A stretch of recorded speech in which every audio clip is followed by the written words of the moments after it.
kata netizen. Tadi kita udah lihat ya, Wak. Ya, apa itu yang kita lihat? Itu adalah netizen-netizen yang sabar. Seleb kita sabar banget dia kalau mau komen selebnya ya kan. yang sabar, netizennya mah enggak. Makanya itu aku salut banget ya. Apalagi Yuni Shara kemarin aku ngikutin banget bagaimana netizen dan dia bales. Aku salut banget, komentarnya bagus-bagus, positive vibes, Pak. Iya, itu admin apa dianya ya, Pak? Kok sabar banget ya, heran deh gue. Ini rumpi banget ya bulan puasa. Iya udah Gak ada buka, pahalanya loh. Oke. Aku mau nanya nih ke siapa dulu ya? Ke Mbak Yat dulu deh. Mbak Yat, kalau misalnya tadi nih, Mamat kan udah bilang, kalau misalnya dia mau ngerosting, dia nggak peduli nih siapa dan gimana. Tapi kan dia memperhatikan tempat. Dia membedakan apakah kondisinya, tempatnya sesuai untuk dia melakukan roasting itu misalnya. Nah, tapi kalau kita di medsos nih Mbak Yayat, batasannya apa sih kira-kira? Batasannya itu sebenarnya seperti yang tadi Habib bilang ya, kita balikin ke diri kita. Kita mau nggak sih kalau misalnya dibales orang dengan kata-kata sedemikian? Kita mau nggak sih dimaki-maki orang di sosmed, dan maki-maki itu dibaca sama semua orang kayak gitu.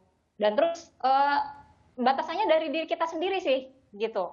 Kalau saya bilang mikir saya mau komen, mau kayak orang-orang lain gitu, berkata-kata kasar. Tapi saya terus balikin, kalau misalnya saya digituin sama orang, terus saya gimana? Saya bisa bunuh diri kali.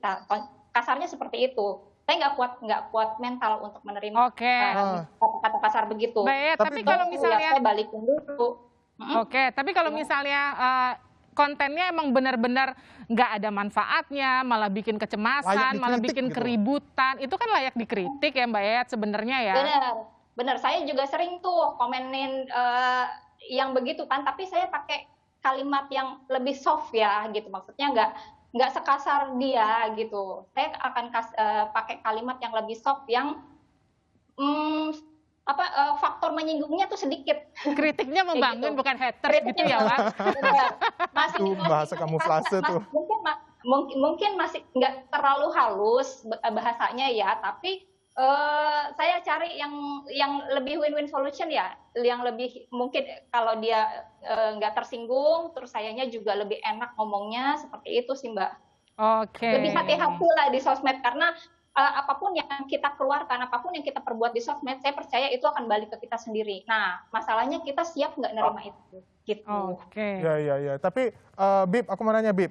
Ini kan Habib sangat kental dengan konten apa namanya? Pemuda tersesat, Wak. Pemuda tersesat. Berarti kan untuk mengajak pemuda-pemudi Indonesia supaya tidak tersesat ya kan? Nggak kayak kamu ya, Wak. Aku nggak tersesat, aku di jalan yang benar menurut aku. Nah, Bib, pertanyaannya adalah gimana cara terbaik supaya kita nggak tersesat di hiruk-pikuk media sosial ini?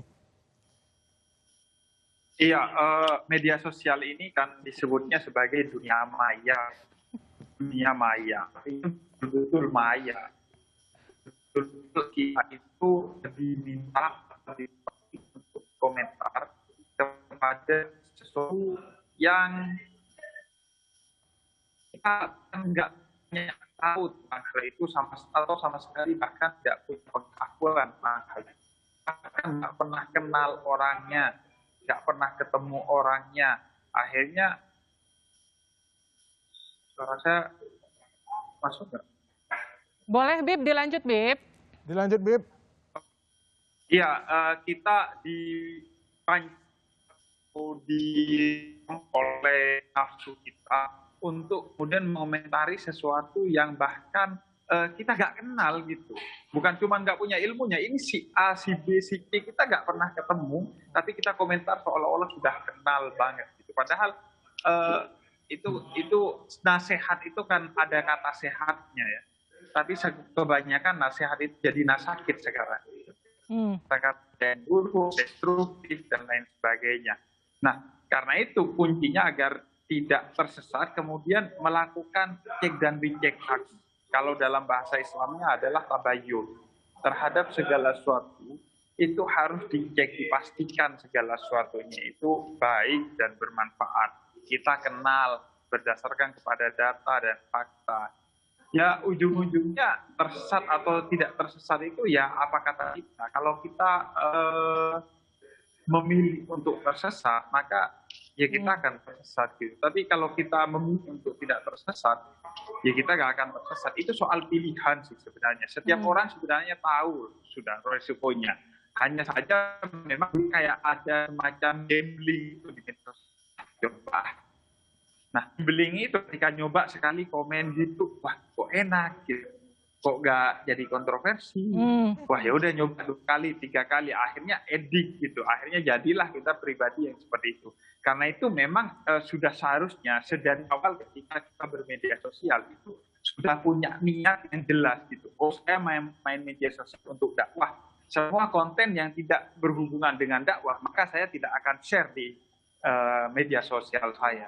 Sehingga jelas gitu arahnya media sosial, bukan bikin media sosial nggak jelas gitu arahnya. Dan itu yang salah dari pendidikan beberapa teman-teman itu. Wah, nggak usah pikirin, udah bikin aja konten dulu gitu. Ya enggak, dari awal tuh harus dipikirin. Kita itu ahlinya apa, punya ilmunya apa, yang mau di-share apa, itu harus jelas dari awal. Biar kita nggak tersesat. Gitu. Oke, Bib, tahu nggak Bib? Selama Habib tadi menjawab, Bib, Mamat cengar-cengir, Bib, itu berasa dia lagi diceramahin kayaknya ya, Mat ya? Iya. Apaan, Mat? Yang ada di Apa yang pikiran lo, terlintas di Mat? kepala lo, Mat?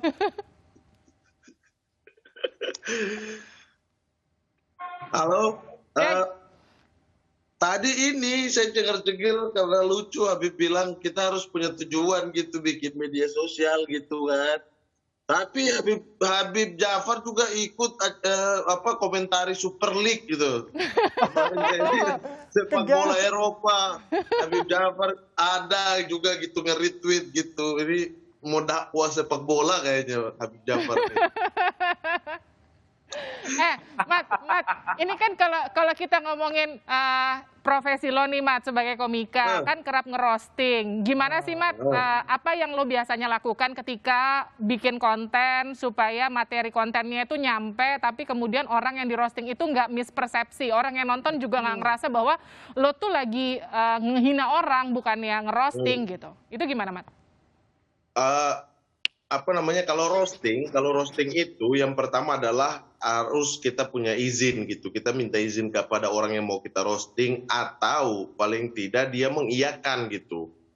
Misalnya kita tanpa dia, kita ingin membawa materi kita, kemudian dia nggak ada di situ, kita bisa minta izin kepada dia gitu.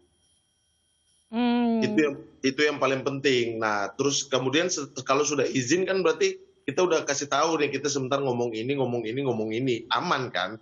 Artinya tidak ada masalah gitu. Nah, kalau misalnya itu terjadi di media sosial, ini kan akun-akun yang kita nggak kenal kan? Jangankan izin gitu, kenal aja enggak, gimana mau ada bisa masuk ke hati kita dengan enak gitu, nggak mungkin. Tapi Kalivi, menurut saya gitu, ini fenomena sekarang, saya senang sumpah, saya senang gitu kita lihat di medsos orang saling hina-hina gitu, saya senang. Kenapa, Mat? Kok senang, Mat? Senangnya gini, ada alasannya. Apa tuh? Habib Jafar jangan cengar-cengir dulu ya, Habib Jafar. Aman, saya nggak tersesat, aman. Saya senang adalah bahwa kita yang selama ini dari zaman tidak ada media sosial menutupi bobroknya moral orang Indonesia dengan orang Indonesia itu ramah-ramah, orang Indonesia itu murah senyum. Dengan adanya media sosial kebuka semuanya bahwa kita tuh gak ramah. Orang Indonesia itu gak seramah itu, gak sebaik itu, gak semurah senyum itu, bohong. Di lagu-lagu untuk memperbaiki citra orang-orang Indonesia, ada orang Indonesia ramah, orang Indonesia murah-murah senyum, dipuji-puji bule. Buat apa dipuji-puji bule? Dihina-hina saudara sendiri di sini. Di media sosial ya?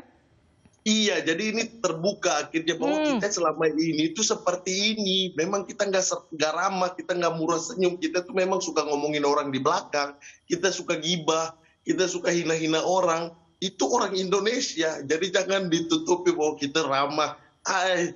Saya senang bahwa fenomena media sosial ini menunjukkan muka kita yang sebenarnya gitu. Itu dia kenapa Habib Jafar bikin pemuda tersesat. Betul. Iya kan, Bib? Bener gak, Bib? Betul, media sosial itu pemuda tersesat itu ada platform yang memang disediakan untuk orang-orang untuk bertanya pertanyaan-pertanyaan yang tersesat seperti itu, yang selama ini itu nggak mungkin disampaikan di media-media lain, apalagi TV ya, tidak mungkin dong. Nah, media sosial yang saya siapkan yaitu Kultum Pemuda Tersesat menyediakan untuk itu karena itu memang dibutuhkan oleh penanya dan itu sesuatu yang real yang ada di masyarakat gitu. Oke. Nah, jadi Terus kalau misalnya si Mamat punya pertanyaan tersesat lainnya, nah silahkan tonton Pemuda Tersesat.